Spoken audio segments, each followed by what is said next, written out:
할렐루야. 하나님께 영광을 올려드립니다. 사랑하는 주성교회 성도 여러분, 그리고 위주복음방송 청취자 여러분, 오늘은 하나님의 귀한 말씀 열왕기하 14장 3절에서 12절의 말씀을 가지고 나의 인생의 진정한 리더, 나의 인생의 진정한 리더라고 하는 말씀의 제목 가지고 같이 은혜를 나누기를 바랍니다. 여러분, 사람들은 살아가면서 갈등을 하고 또 고민을 합니다. 죽을 때까지 우리의 고민은 어찌하면 내 안에 교만을 끊어버리고 그리고 겸손하게 살 수 있을까 라고 하는 것이 우리의 고민이 아닌가 생각을 해 봅니다. 여러분, 슬기로운 의사생활이라고 하는 TV 드라마에 이런 에피소드가 있습니다. 레지던트를 마치고 이제 갓 전문의가 된 한 의사가 첫 수술을 집도했는데 생각대로 되지 않았던 것입니다. 위급한 상황을 제대로 수습하지 못해서 결국은 선배 의사를 불러서 겨우 수술을 끝낼 수 있었던 것입니다. 수술을 망쳤다고 생각했던 그 레지던트는 사람들 보기가 민망했고 자신에게 무척 실망을 했습니다. 나는 과연 앞으로 의사 노릇을 제대로 할 수 있을까? 나는 내 길을 잘 찾은 것일까? 등등 별의별 생각이 다 들었습니다. 이것을 참으로 안타깝게 여겼던 선배 의사가 여러 말로 이 후배를 위로합니다. 괜찮아. 처음에는 다 그런 거야. 너 정도면 아주 선방한 것이다. 너는 앞으로 더 잘할 것이다. 그런데 상한 상실감에 젖어 있었던 후배 의사에게는 그 어떤 말도 귀에 들어오지 않았습니다. 위로가 되지 않았던 거죠. 이윽고 후배가 선배에게 말을 합니다. 선배님, 실패를 한 이야기를 들려주세요. 지금은 날아다니는 선배님도 처음에는 말도 안 되는 실수도 하고 실패도 했다면 그 이야기를 들려주시면 좋겠어요. 선배는 그 이야기를 듣고 자기가 초보 전공의 시절에 저질렀던 참으로 어처구니 없는 많은 실패들을 줄줄 늘어놓기 시작을 했습니다. 그 이야기를 듣고서야 낙심했던 후배는 다시 용기를 찾았다라고 하는 이야기입니다. 이와 같이 성경은 자주 실패한 사람들의 이야기를 들려줍니다. 믿음의 조상 아브라함은 2번이나 자기 부인을 누이라고 둘러댑니다. 바로가 두려웠습니다. 그랄 왕이 두려웠기 때문입니다. 여러분, 하나님의 마음에 합했던 다윗은 어떻습니까? 자기에게 충성한 부하의 부인을 빼앗고 그를 사지로 몰아넣어서 죽게 했던 것입니다. 참으로 못난 모습입니다. 세상의 어느 경전이 신앙 영웅들의 못난 모습을 이렇게 적나라하게 들추어낼까라고 하는 것입니다. 성경은 이와 같이 자주 영웅들의 어두운 면을 드러냅니다. 인간의 부족함을 드러내고 하나님의 위대하심을 높이는 거죠. 그리하여 후손들이 오로지 하나님만 바라보게 하는 것입니다. 오늘 성경에 아마샤 왕이 그랬습니다. 그리고 우리도 비슷한 인생을 살아가고 있는 것을 보게 되었습니다. 오늘 성경 3절 말씀에 보면 아마샤가 여호와 보시기에 정직히 행했다라고 기록을 합니다. 올바르게 행한 것이죠. 우리에게도 이런 모습이 꽤나 있습니다. 특별히 잘하지 못해도 특별히 잘 못하는 것도 없는 그런 모습들을 보게 되어지는 거죠. 아마샤가 그랬던 것처럼 우리 또한 하나님 앞에 나름대로 정직하게 신앙생활을 하며 살아왔던 것을 깨닫게 되어집니다. 그런데 말입니다. 8절 말씀에 보면 갑자기 이 아마샤가 얼토당토 안 되는 그런 말을 합니다.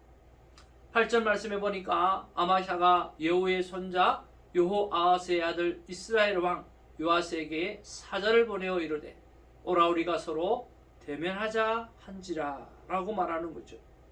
아니 갑자기 말입니다. 갑자기 북이스라엘에게 전쟁을 선포하는 거죠. 북이스라엘이 이방 나라도 아니고 형제 나라이지 않습니까? 특별한 이유가 없는 거예요. 그렇게 전쟁을 치루어야 될 어떤 이유가 따로 없는 거예요. 북이스라엘이 쳐들어온 것도 아니고 말입니다. 왜 갑자기 그랬을까? 오늘 7절의 말씀에 보면 이렇게 기록하고 있습니다. 아마샤가 소금 골짜기에서 에돔 사람 10,000명을 죽이고 또 전쟁을 하여 셀라를 취하고 이름을 욕두엘이라 하였더니 오늘까지 그러하니라 라고 이야기하는 거죠. 그리고 이것들을 보면서 북이스라엘의 요아스 왕이 10절에 그를 간파하고 이렇게 말을 합니다. 내가 에돔을 쳐서 파하였으므로 마음이 교만하였으니, 그러니까 에돔을 쳐서 이겼다고 해서 네 마음이 교만했다, 그렇게 이야기를 하는 거죠. 그런 거 보면 정말 교만의 극치를 달았기 때문에 그렇게 이 아마샤 왕이 그렇게 한 것을 봅니다. 역대하 25장 17절에서 24절의 기록을 보면 오늘 이 에돔에서 승리를 해서 오늘 교만했던 이 아마샤 왕이 북이스라엘에게 대패하고 그리고 포로로 잡혀가는 그런 기록이 기록되어져 있습니다. 참 이런 것들을 보면 왜 그리 우쭐대고 살아가고 또 그 우쭐됨 때문에 또는 망하는 인생으로 살아가는 줄 모르겠습니다. 목회를 하다 보면 이민 초기에 힘들었던 성도님들은 참 하나님 앞에 열심히 부르짖고 정말 신앙생활을 열심히 잘하는 모습을 봅니다. 그런데 조금만 잘 살기 시작하고 모든 문제가 하나씩 둘씩 풀어지게 되어지면 하나님 앞에 감사하면서 더 열심히 신앙생활을 잘 해야 될 텐데 오늘 자신의 과거를, 자신의 부족했던 과거를, 어려웠던 과거를 다 아는 목사가 불편해져서 그런지 하나씩 둘씩 떠나가는 모습을 보게 되었습니다. 그리고 좀 더 큰 교회를 가게 되어지면 자기 자신을 알아주리라 생각하고 가는 듯 하기도 합니다. 목회자도 별다른 차이가 없는 것 같습니다. 교회를 개척하고 그랬을 때는 그렇게 헌신하고 그렇게 겸손할 수가 없고 그렇게 목사님이 지극히 성도를 잘 섬기고 챙겨주고 잘해주는 모습을 볼 수가 있습니다. 그런데 교회가 성장하고 나면 어깨에 힘이 들어가고 또 내가 했다라고 하는 어떤 교만이 들어가면서 넘어지는 목회자가 한둘이 아닌 것을 볼 수가 있습니다. 아마샤가 그랬습니다. 그리고 내가 그랬고 우리 성도가 그러고 있고 지금의 이민교회가 그러고 있는 것을 보게 되었습니다. 이렇게 교만의 문제, 이렇게 끝까지 겸손해지지 못하는 이 문제를 우리가 어떻게 해결할 수 있겠는가라고 하는 것입니다. 한번 교만에 대해서 한번 생각해 보았습니다. 사람은 왜 그렇게 교만해지는가라고 하는 것입니다. 자신의 노력이 조금만 남들보다 낮게 되어지면 자신이 자기 자신을 과대평가함으로 교만해지게 되었습니다. 어떤 부분에서 성공이라고 하는 느낌이 다가오게 되어지면 자신을 아주 특별한 존재로 지켜 세우는 교만을 갖게 되었습니다. 어떤 때는 반대로 불안과 두려움을 숨기려고 자신을 과도하게 드러내는 것도 볼 수가 있습니다.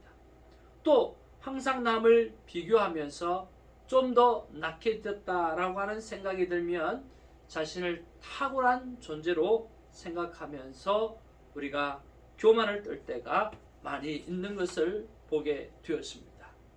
여러분이 잘 아시는 이야기입니다. 제자들이 성 어거스틴에게 와서 오늘 그리스도인에게 있어서 가장 큰 덕목은 무엇입니까? 라고 물어보았습니다. 그때 성 어거스틴은 첫째도 겸손이요, 둘째도 겸손이요, 셋째도 겸손이라고 이야기를 했습니다. 그러자 제자가 다시 물어보았다고 합니다. 그러면 겸손의 반대는 무엇입니까? 겸손의 반대는 교만이다. 그러면 과연 어떤 사람이 교만한 사람인가요? 라고 물어보았을 때 성 어거스틴은 이렇게 말을 했다고 합니다. 자신이 겸손하다고 착각하는 사람이 진정 교만한 사람이다 라고요. 자신이 겸손하다고 착각하는 사람, 바로 그 사람이 최고로 교만한 사람이라고 하는 거지요. 우리가 이런 면에서 우리는 어떤가 한번 돌아보기를 원합니다. 하나님 앞에서 우리는 언제나 겸손한 사람으로 서 있어야 될 텐데 그렇지 못할 때가 얼마나 많은지 모른다라고 하는 것입니다. 그러면 과연 겸손은 그러면 무엇인가 라고 하는 거죠. 겸손이라고 하는 것은 나의 의견보다 타인의 의견을 존중하는 것이 겸손의 모습입니다. 그리고 나보다 남을 높이 여기는 것이 겸손한 것입니다. 그리고 자족하고 작은 것에 감사하는 삶을 사는 사람을 겸손한 사람이라고 말을 합니다. 그리고 자신의 행동에 책임을 질 줄 아는 사람을 바로 겸손한 사람이라고 말을 하죠. 이렇게 겸손이라고 하는 것은 언제나 타인을 중심으로, 오늘 그 중심으로 타인을 높여드리는 거죠. 성경에서 오늘 나보다 남을 낮게 여기라고 말씀하신 것처럼, 그리고 모든 사람들을 주께 대하듯 하라고 하신 말씀처럼 우리는 늘 겸손을 성경 속에서 찾아볼 수가 있습니다. 그리고 또한 겸손은 늘 약한 것이 겸손이라고 착각할 수 있지만 겸손은 그렇지 않습니다. 함께 하는 자들을 잘 이끌어서 그들이 가지고 있는 재능을 100% 발휘하게 하는 능력도 겸손한 사람에게서 나타난다라고 하는 것입니다. 여러분, 스포츠계의 귀한 선교사다운 우리 사랑하는 이영표 우리 귀한 해설위원이 있지 않습니까? 이분이 2002년도에 오늘 정말 우리 한국의 축구를 정말 많이 선양하고 무엇보다 기도하는 세레모니나 여러 가지 모습들을 통해서 믿음의 좋은 덕을 보였던 귀한 이영표 선수를 저는 참 좋아합니다. 그가 이제 선수 시절을 지나고 이제는 해설위원이 되었는데 한 사람이 그에게 최고의 감독은 누구입니까? 라고 한번 여쭤보았대요. 그때 이영표 선수가 한 이야기가 바로 나는 이 무리뉴 감독을 최고의 감독으로 뽑습니다 라고 말을 했다고 합니다. 이유는 다른 것이 아니라 이 무리뉴 감독은 선수 시절에는 정말 좋은 선수로 자라지를 못했다라고 합니다. 중앙 미드필더로 오늘 선수 생활을 했지만 좋은 성과도 거두지 못했고 늘 하부리그에서 전전긍긍하다가 남이 정말 열정적으로 좋은 성적을 이룰 24살의 아주 어린 나이에 오늘 운동을 접어야 했다라고 했습니다. 재능이 없었던 거죠. 그러나 거기서 포기하지 아니하고 오늘 계속해서 축구에 관한 공부를 감당했고 또 학교의 체육 교사로서 있으면서도 자신의 자리에서 최선을 다했다고 합니다. 그렇게 되어서 조그만 축구부에서 조금씩 인정을 받기 시작하고 최고의 감독이 되기까지 정말 놀라운 일을 했는데, 그 놀라운 일은 다른 것이 아니라 그가 겸손하게 선수들을 섬겼다라고 하는 것입니다. 그의 겸손은 다른 것이 아니라 선수들이 가지고 있는 모든 특성들, 오늘 선수들이 가지고 있는 모든 실력들, 그 실력을 100% 끄집어내기 위해서 철저하게 선수들과 자기와 신뢰를 먼저 구축해 나가는 일에 예를 쓰는 감독이었다라고 하는 거죠. 그래서 그런 면에서 너무나 잘했다고 합니다. 그래서 최고의 신뢰를 얻고 그리고 최고의 실력을 발휘할 수 있도록 만들어내어서 결국은 세계 최고의 감독이 되어졌다라고 하는 거죠. 얼마나 귀한 오늘 이야기인 줄 모르겠습니다. 이렇게 우리가 교만을 없애고 끝까지 겸손의 삶을 살려고 하면 우리가 어떻게 해야 할까 다시 한번 고민을 해봅니다. 저는 예수님을 바라보기만 해도 그 모든 문제가 풀어지리라고 생각을 합니다. 여러분, 예수님을 바라보시길 바랍니다. 빌립보서 2장 6절에서 7절 말씀에 보면 예수님이 성육신 하셨던 모습을 볼 수가 있습니다. 하나님이 인간으로 오셨다라고 하는 거죠. 가장 높은 위치에 계셨던 분이 가장 낮은 위치에 서서 삶을 살아가는 모습을 볼 수가 있는 것입니다. 그리고 요한복음 13장 3절 5절 말씀에 보면 예수님은 제자들의 발을 씻기시는 모습을 볼 수가 있습니다. 당시 사회에서는 종이나 하인이 하는 일을 오늘 하나님이신 예수님께서 제자들을 향해서 발을 씻기고 계신다라고 하는 것입니다. 그러면서 그 겸손한 예수님은 이렇게 말씀을 합니다. 너와 내가 발을 씻지 아니하면 무슨 상관이 있겠느냐라고 그렇게 말씀하시는 거죠. 그리고 예수 그리스도는 십자가의 희생적인 사랑을 통해서 우리를 구원하실 뿐만 아니라 오늘 전 인류를 하나님의 품으로 인도해내는 놀라운 일을 행하셨습니다. 그리고 마태복음 11장 29절의 말씀에 보면 나는 마음이 온유한 사람이라고 말씀하시면서 모든 영혼들이 나에게 와서 배우라고 말씀하십니다. 오늘 예수님의 겸손한 태도를 잘 설명해주고 있는 것이죠. 그리고 여러분, 예수님의 모습을 또 한번 바라보게 되었으면 오늘 겟세마네에서 땀방울이 핏방울이 되도록 기도하시면서 그가 성부 하나님을 향해서 하신 기도는 이 모든 것들이 떠나갈 수만 있다고 하면 이 잔을 나에게서 피해 주시고 그러나 내 뜻대로 마옵시고 아버지의 뜻대로 행하시옵소서라고 자기의 전체를 내려놓고 성부 하나님 앞에 순종하시는 겸손의 모습을 볼 수가 있습니다. 그뿐만 아니라 예수님은 나는 세리와 죄인의 친구라고 말씀하시면서 순수 겸손의 모습을 보여주신 것입니다. 이렇게 예수님을 바라보기만 해도 오늘 우리는 예수님에게 겸손을 배울 수가 있는 것입니다. 저 또한 이번 한 주간에 예수 그리스도를 바라보면서 성부 하나님과 성령 하나님을 묵상하면서 겸손을 배웠습니다. 특별히 지난 주일 큐티 세미나를 통해서 하나님 앞에 하나님, 제가 이 라카나다 주원의 교회에서 큐티 세미나를 가지게 되는데 하나님, 제가 어떻게 섬겨야 됩니까?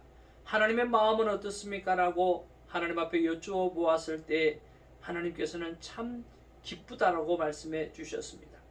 큐티 세미나를 통해서 신앙생활의 목적이 바로 하나님과 인간이 친밀감을 회복하는 것이라고 하는 것을 알려주고 그리고 너는 마음껏 나를 자랑할 것이니 내 마음이 참 기쁘구나 라고 말씀해 주셨습니다.